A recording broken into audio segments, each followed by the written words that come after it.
Bong Revilla at Jinggoy Estrada aarestuhin na sa December 15. Totoo ba? Nagtatanong po yan. Ha? Mga kababayan, mamulay hello po, and kay Ma'am Elina Garcia, hello po. Nagtatanong po tayo, mga kababayan. Hindi po tayo nagsabi na arestuhin. Nagtatanong. Kasi po, ang huli po ng ating title ay may question mark. Dalawang question mark po yan. Hindi po tayo nangunguna, mga kababayan. Ika-clarify ko lang po. Hindi po tayo nangunguna na nagsabing aarestuhin si Jinggoy at si Bong Revilla. Ngunit sapagkat bagamat di umano, ay aarestuhin na nga daw. So ngayon mga kababayan, bakit nga ba sila aarestuhin? Maraming ang balita mga kababayan no, sa mga big mainstream media, lalong-lalo ng ABS-CBN, TV5, GMA at kung ano-ano pa. Ang sabi, di na natuto. Di na nagtanda.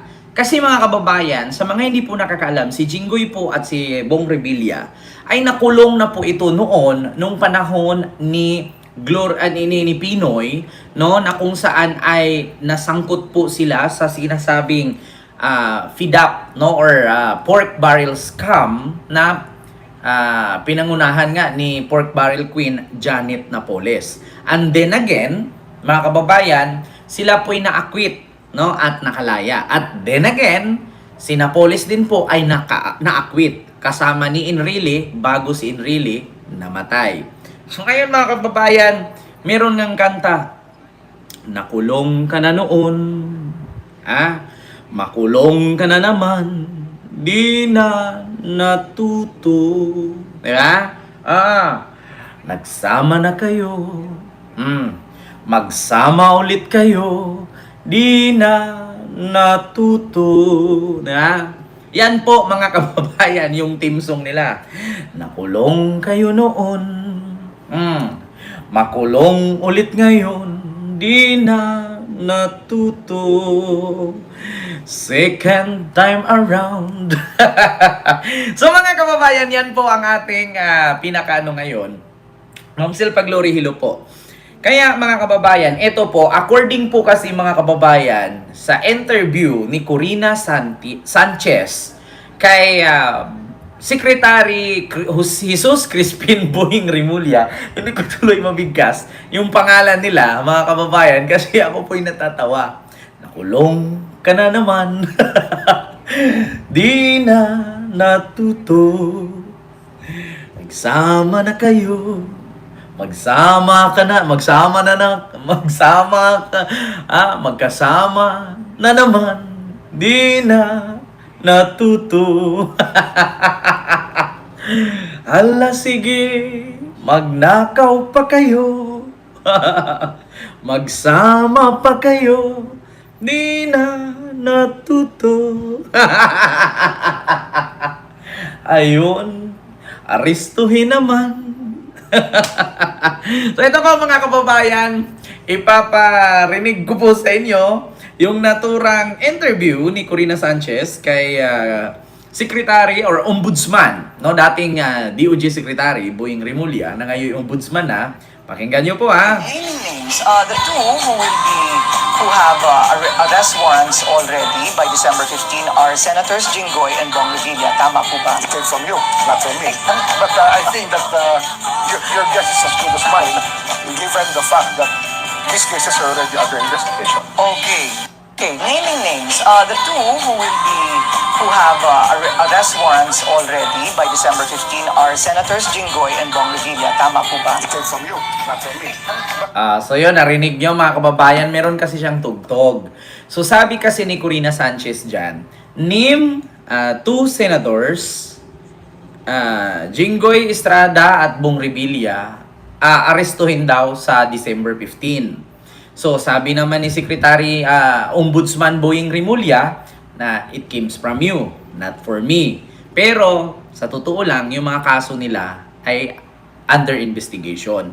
So mga kababayan, no, hindi po naman kinumpirma ni Boying na totoo. Pero ang sabi ni Boying, yung kaso nilang dalawa ay under investigation. Pero mga kababayan, pero Hindi na po tayo magtaka kung makulong man po nga sila kasi kasali nga naman po sila. Pero mga kababayan, bukod dyan sa dalawa, hindi lang po sila. Sabi ko nga sa inyo noon, mga kababayan, sure ball, klarong-klaro, apat na malalaking isda yan.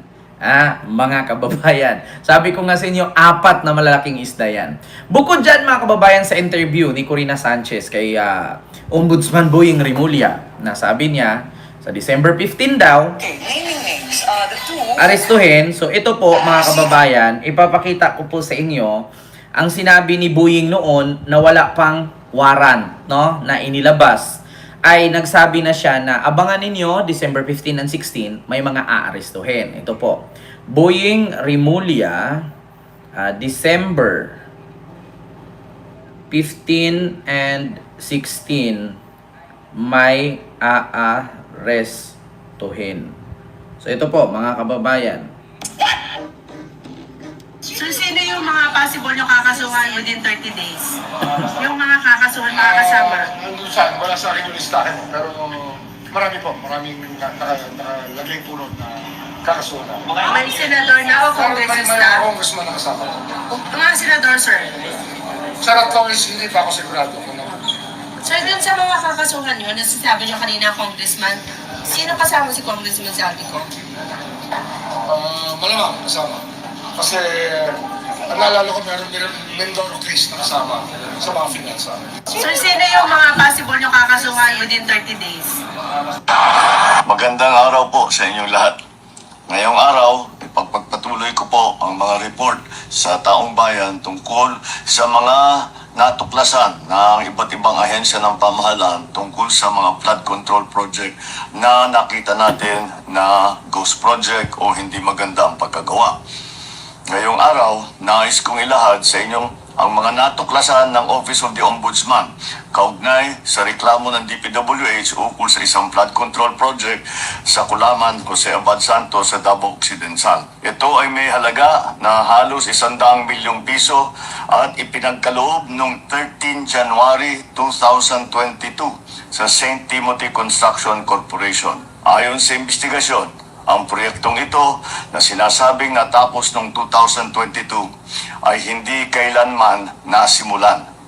Sa inspeksyon ng CIDG noong 25 September 2025, natukoy na walang anumang konstruksyon sa lugar na yon. Kinumpirma Mga kababayan, bago ko ipagpatuloy ang bagong announcement ni PBBM, sa mga binibigkas po ni PBBM, mga kababayan, ang Davao Occidental at Davao Region, yan po, mayroon pang Surigao, mga kababayan. Yan po ay nangyari sa administrasyon ni Duterte. So sa madaling salita po, mga kababayan, yung mga proyekto na yan na mga hindi pa nagawa at mga gagawin pa lang ay sa panahon po ni Pangulong Rodrigo Duterte. So, sa madaling salita, sa administrasyon na naman po ni Digong. Mga kababayan, isa lang naman po ang masasabi ko. Hindi po talaga lahat nanggaling sa administrasyon ni PBBM. Ang masaklap lang mga kababayan, ang mali lang kasi nitong mga Pilipinong bobo, lalong-lalo na mga DDS. Ang kanilang sinisisi ay si Marcos. Hindi naman po natin masisi ang taong bayan, lalong-lalo na ang mga DDS na mga bobo, no? Na si PBBM ang kanilang sisihin kasi sa administrasyon nga naman ni PBBM nangyari. Ngayon mga kababayan, kung talaga man nasangkot si PBBM, edi sana kasali siya dyan, edi sana hanapan nyo ng ebidensya at isalin nyo siya. Pero, sa madaling salita, sabi nga ni PBBM, ako ang nag-umpisa nito, ako ang tatapos nito. So, sa madaling salita, mga kababayan, sa administrasyon po ni Digong nag-umpisa ang mga kabulastugan, katiwalian, kamangmangan at kagarapalan sa pagnanakaw sa ating kabanambayan. So, sa madaling salita, mga kababayan, sabi nga dito ni PBBM, marami pa tayong ipapakulong at marami pang magpapasko na sa kulungan. Ito po, pagpatuloy natin, mga kababayan. ng mga indigenous peoples at barangay officials sa kanilang joint affidavit na walang naganap na implementasyon ng proyekto. Natuklasan ng Ombudsman yung mga isinumiting final billing, certificate of completion at inspection reports ay palsipikado o hindi tumutugma sa aktwal na kalagayan ng proyekto. Narinig ninyo? According sa mga report ng mga residente doon, mga indigenous, no?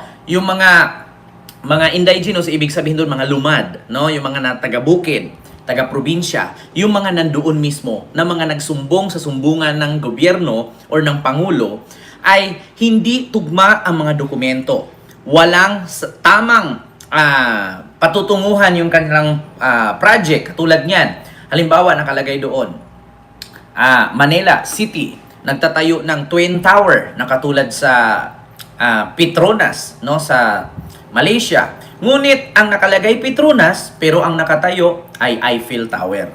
Yan po mga kababayan, no, ay malaking malaking katanungan po talaga yan. Questionable po talaga. Kasi example, ang nakalagay, ang gagawing project ay Petronas Tower, ngunit ang naitayo ay Eiffel Tower. Na kung tutuusin, mas malaki po ang gasto sa Petronas kasi dalawa po yun, at ang Eiffel Tower ay isa lang po yun. No? Mga kababayan, ulitin ko. According kay PBBM, ang proyekto nakalagay Petronas Tower, pero ang nakatayo Eiffel Tower. So, malaki ang pondo sa Petronas, maliit ang pondo sa Eiffel Tower. So, kung magkaiba ang proyekto, Petronas ang nasa listahan, Eiffel Tower ang tumayo, so ibig sabihin, yung kalahati, nawala. Yung kalahating pondo ay naibulsa, or else, pinaghati-hatian na. Kasi biruin mo, ang Petronas Tower, dalawang tower yan, magkadikit, tulay lang ang nagdugtong. Ang Eiffel Tower, isa lang yan. So, kumbaga, yung pondo nun, isa lang. Tapos, ang Petronas, dalawa. So, bakit isa lang ang tinayo? Pondo, dalawa ang nilagay. So, ngayon mga kababayan, hindi nga daw po tugma. So, sa madaling salita, alam nyo na kung saan napunta. Baka nasa mabuting kamay na. Sabi nga sa Bisaya, nandoon na sa kamot na buhukon. Naana sa kamot nga balhibuon. According sa Bisaya, sa madaling salita, sa Tagalog, nasa kamay na mabalbon. Diba? Saan na yung pera? Saan na yung pundo? Ang nakalagay, dalawang proyekto, bakit isa lang ang nakatayo? So sa madaling salita, nasa kamay na mabalbon. Nasa kamay na ng buhaya, nilunok na ng buhaya, ay nandun na kay Bunjing, sabi nga ni Aimee. Diba? Mga kababayan. So continue natin. Kaya sabi nga ni Boying, hindi na natuto. Yung mga video at larawan na hinarap ng respondent ay walang timestamp at hindi mabalidate na tumutukoy sa proyektong ito. May mga private at Kita ninyo? Yung mga pictures, mga video na inirepresent, walang mga timestamp. Ibig sabihin, walang oras, walang petsa, walang date ang nakalagay. Halimbawa, ang sabihin, ito, nagpagawa tayo ng 300 kilometers road, highway. Ganyan. Tapos mag-picture ka ngayon, kukuha ka sa China, 300 kilometers. Ngayon, yung kinuha mong picture na yun, 300 kilometers, sa China galing. Pero, ang inilagay mo sa DPWH ay yung galing sa China. Pero nung pinuntahan na at in-inspection na aktual ni Secretary Vince Dizon ng DPWH, nasaan itong 300 kilometers? Na ang nakita ko doon, 300 kapuno ng mga dayami. Ang doon nakatayo. May pondo, nakalagay sa DPWH kumpleto, pero walang kalsada. Yan ang mahirap, mga kababayan. Kung napapanood nyo nga sa balita nung nakaraang linggo lang, na kung saan yung mga nagmumotor, yung mga tawag doon, mga riders, nakita nila doon sa may puno, sa Cebu ba yon? Nakita nila doon sa may puno yung tarpaulin, na may presyo, may tarpaulin, tapos DPWH, doon pinako sa may puno. Nagtaka sila, bakit merong nakalagay doon na tarpaulin ng DPWH, wala namang kalsada? Ibukid yung paakyat. Puro damo. Ang nakita nila doon, puro mga baka, kalabaw, kumakain ng damo. Walang kalsada. Diba? Mga kababayan. So, yun ay isa sa mga problema po talaga. So, kailan po ba yan nangyari? 2020 at 2021. Sino po ang presidente niyan? Si Digong. Diba? Nako, alam niyo mga DDS, uminom kayong Sunrox. Alam niyo, sa totoo lang, ayaw ko na sanang magmura. Simula ngayon kasi full moon ngayon eh. Sinumpa ko na yan na ayaw ko magbura, pero nakakamura talaga. Anak ng Butanding, anak ni Digong, anak ni Crispin, anak ni Basilio, anak ni Sisa. Oo, mga anak kayo ng pateteng talaga mga DDS. Public na individual na pinangalanan sa reklamo na kinabibilangan ng sa St. Timothy, si Cesara Rowena C. Discaya at Maria Roma Angeline D. Rimando. Meron pang iba, mga ibang nasa ahensya ng DPWH na nasama rin sa kasong ito. Dahil ayon sa Ombudsman, ang mga respondent ay naglabas at nag-aproba ng mga dokumentong ginagamit para sa pag-request at pag-release ng buong halaga na halos 100 million pesos. Diba? Kahit na walang natapos o nasimulang proyekto. Ayon sa kanila, Diba? Kita ninyo? 100 million pesos. Walang natapos, walang nasimulang proyekto. So, kung ikaw, mga kababayan, tanungin ko kayo, matutuwa ba kayo sa mga ganyang pangyayari? Yung 100 million na, ito isipin ninyo mabuti. Alam niyo ba yung 100 million? 600 kapabahay na yan. 600 ka unit na yan. Ang dami pong squatter sa Pilipinas na walang ayos na tirahan, walang ayos na matulugan. Nagbabakal bote. Kaya nga isa sa rason mga kababayan, in Mega Manila, maraming snatcher. Alam nyo, isa sa rason in Mega Manila, maraming naglilimos. Pag hindi mo napagbigyan yan, either hablutin or else babastusin ka, babatuhin ka pa. No? Bukod sa mga naglilimos, may mga badyaw pa. Isa din yan sa problema. Ngayon mga kababayan, alam nyo ba yung 100 million na yan? 100 or 600 units of pabahay na yan. Yung 100 million, 600 units of pabahay. Isang pamilya na ang pwedeng tumira dyan, mga kababayan. 2 anak, tatay, nanay, sa isang unit. May second floor na yan, mga kababayan. Kita nyo? Tapos, ganun-ganun na lang. Kung ang 100 million, 600 ka unit na pabahay, ano pa ang 1 billion na pinambili ng sasakyan ng mga kontraktor? Ano pa ang 1 billion na halaga ng bahay ni Diskaya sa Pasig? Kita nyo yan, mga kababayan? Tapos ngayon, sasabihin ninyo, okay lang? Hindi ka mapamura dyan. Alam mo, Josephine Polanco, sa tanda mong yan, mamamatay ka na lang, bobo ka pa rin, animal ka. Diba? Sa totoo lang mga kababayan, dahil po yan kay Duterte. Alam nyo, ako po'y nanawagan po sa lahat ng nanonood sa akin, lalong-lalo nakakamping loyalista at anti-Duterte. Wala po tayong ibang sisihin kung di ang Duterte administration. Kasi ganito yan mga kababayan, kung walang nangulo, walang magnakaw. Kung hindi tinotolerate ni Digong yan, kung noon pa lang alam niya ang DPWH may ganyan ng kwento, may ganyan ng problema, kung niresolba na niya yan, kung ininspeksyon na niya isa-isa yan, wala sanang ganito kalaki. Pasalamat nga tayo na nabisto yan sa administrasyon ni Marcos na kahit ilang kahihiyan, ilang pangbabash, paninira at mga masasakit na salita ang binato para kay Marcos. Tinanggap ni Marcos yan. Na which is hindi naman galing sa administrasyon niya yan. Sa administrasyon ni Digong yan. Ito kasi ang pinakamasaklap mga kababayan. Ito kasi ang mapait Ito yung mapait. Kung sino pa yung administrasyon na nakabisto sa nakawan, siya pa ngayon ang pinagbintangan. Na which is yung administrasyon na ulo at nag-umpisang sumira sa pagnanakaw at korupsyon sa ating bansa. Siya pa ang naging Diyos ng mga bobo at tangatangang DDS. Siya pa yung ginawang kulto. Kita nyo yan, mga kababayan?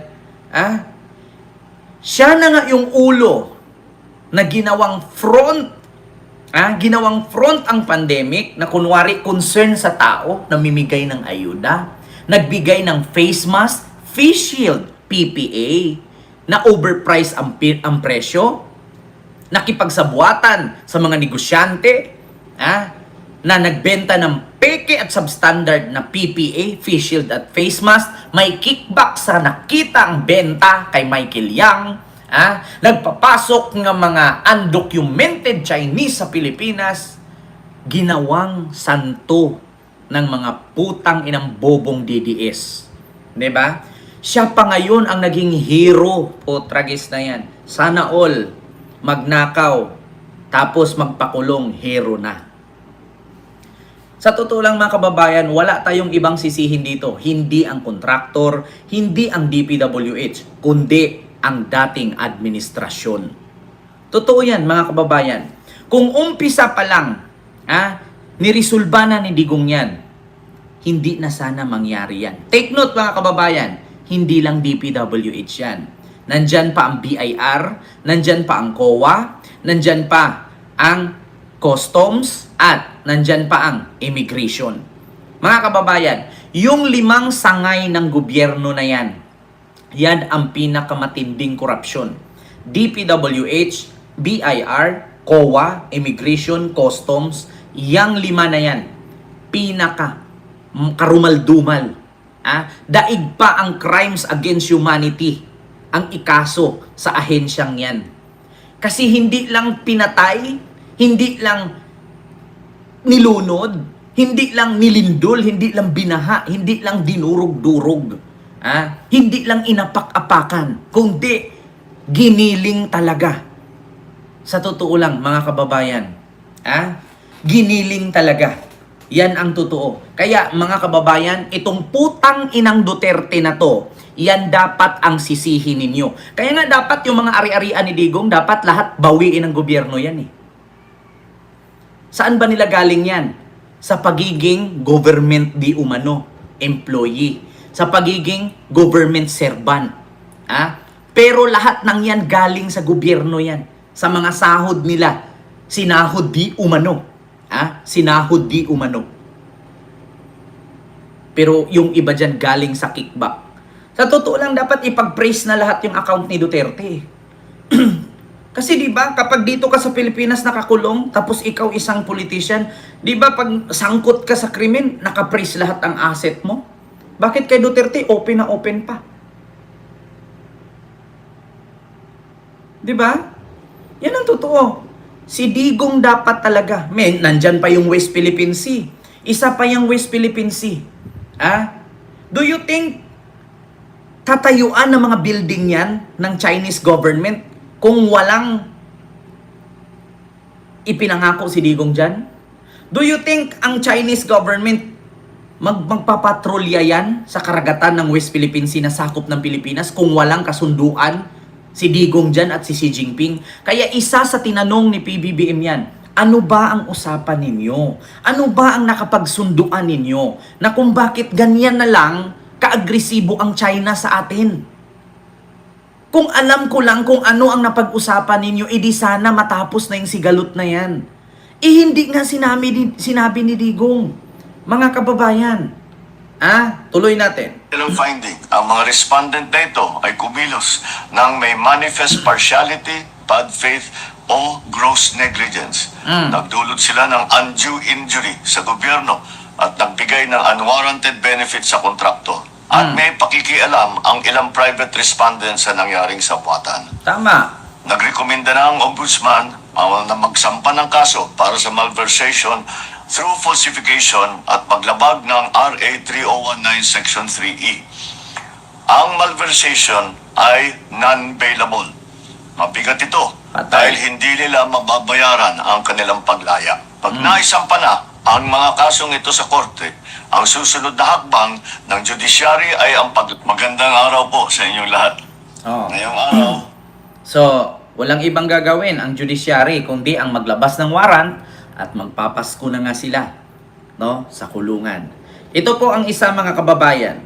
PBBM, nagtanong kung ano ang kasunduan ni Digong at China. Ito po yan mga kababayan Ito ano ba ang pinangako ng Duterte administration sa China. What did you compromise? Ano yung pinamigay ninyo? Bakit nagagalit sa atin ang mga kaibigan natin sa China dahil hindi kami sumusunod? Ano yung ba dapat namin gawin? Anong laman ng secret agreement na yan? Tawag nila sa gentleman's agreement. Tawag ko dyan secret agreement. Hindi namin alam. Walang dokumento. Diba? Biyernes, sinabi ng Chinese Embassy na nagkaroon ng gentleman's agreement noong administrasyong Duterte para panatilihin ang kapayapaan sa Ayungin Shoal. At ipinunto nila mula February 2023, hindi na raw sumusunod ang Pilipinas sa umunoy kasunduan. Ang Ayungin Shoal ay bahagi ng Exclusive Economic Zone ng Pilipinas. Sa naunang press con ni dating Pangulong Duterte, iginit niya na wala siyang isinuko sa China. Tinanong na raw ni Pangulong Bongbong Marcos si National Security Advisor Eduardo Año na nooy Interior Secretary ni Duterte tungkol sa umunoy gentleman's agreement. Sabi raw ni Año, wala siyang alam dahil hindi siya kasali sa talakayan. Kita ninyo?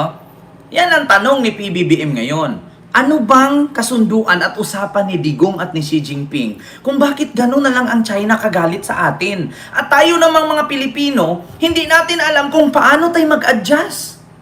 Hindi natin alam kung anong gagawin natin, tubig natin yan, lupa natin yan.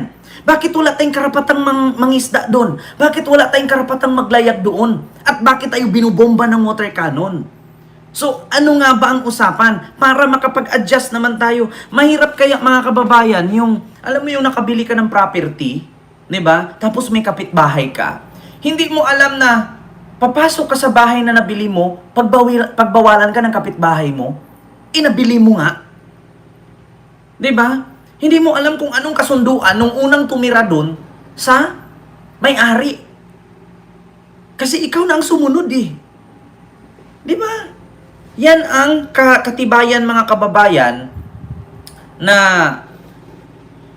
si Digong talaga napakasinungaling. Yeah? Yan ang katibayan mga kababayan na si Digong talaga ay wala na. Alam nyo na? Alam nyo yon? Yung hindi natin alam, magugulat na lang tayo, itong Pilipinas bigla na lang lumubog.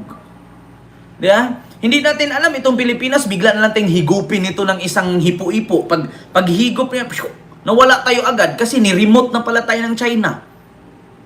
Di ba? Kaya kung napansinin niyo mga kababayan, napakarami pong mga itong gentleman's agreement na to, siguro may sinabi si Xi Jinping dito, doon sa pinirmahan, kung naalala ninyo, yung agreement na yan, di ba? Siguro may nilagay si Xi Jinping doon kung ano man ang gustuhin namin gawin kasi pumayag ka na gawin nating Philippines is province of China. So, kung ano man ang ipapatayo naming infrastruktura dyan, kung ano mang mga Chinese undocumented na ipapasok namin sa Pilipinas, wala ka nang gagawin kasi sumang-ayon ka na ang Philippines ay gawin nating province of China. Diba?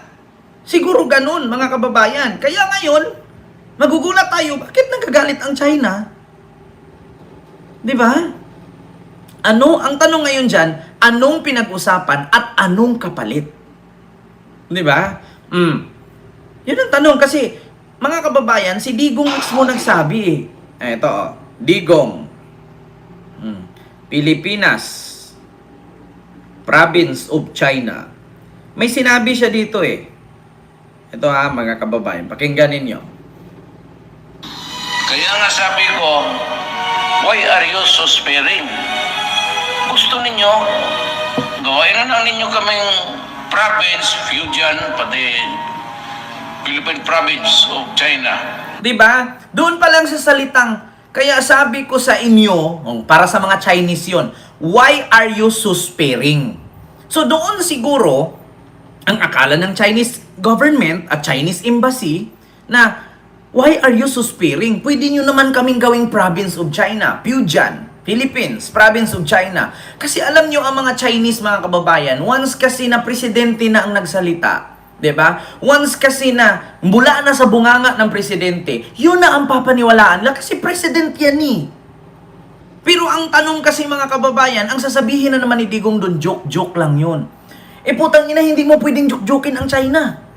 Ang China kasi ang utak niyan, negosyo, negosyante ang China. Ang mga utak ng tao dyan, investment, negosyo. Hindi kasi pwedeng sabihin mo joke-joke ang China. Walang joke-joke sa China. Ang utak ng mga tao dyan, investment, negosyo, future. Tapos i-joke-joke mo. 'Di ba? Yan ang isa ngayon, mga kababayan, na katanungan. Hindi mo pwedeng i-joke-joke yan. Presidente ka, kaharap mo yung mga malalaking manok dyan. Mga taga Philippine Embassy, Philippine Consulate, may mga ano pa dyan may mga iba't ibang panauhin na nandyan. Tapos, nag-speech ka sa harapan ng ang dami-dami nila. Kung sino-sino mga politician. 'Di ba? May mga panauhin pa ng iba't ibang bansa. Tapos, magjo-joke-joke ka lang ng ganon. Hindi pwedeng ganon, oy. Kaya nga sa totoo lang mga kababayan, mahirap magtalaga ng presidenteng puro joke ang sinasabi. 'Di ba? Ultimo pagmumura, joke lang daw. Kaya sa sunod eleksyon mga kababayan, isipin ninyong mabuti. Isipin ninyong mabuti. Hindi po pwedeng idadaan-daan sa joke yan.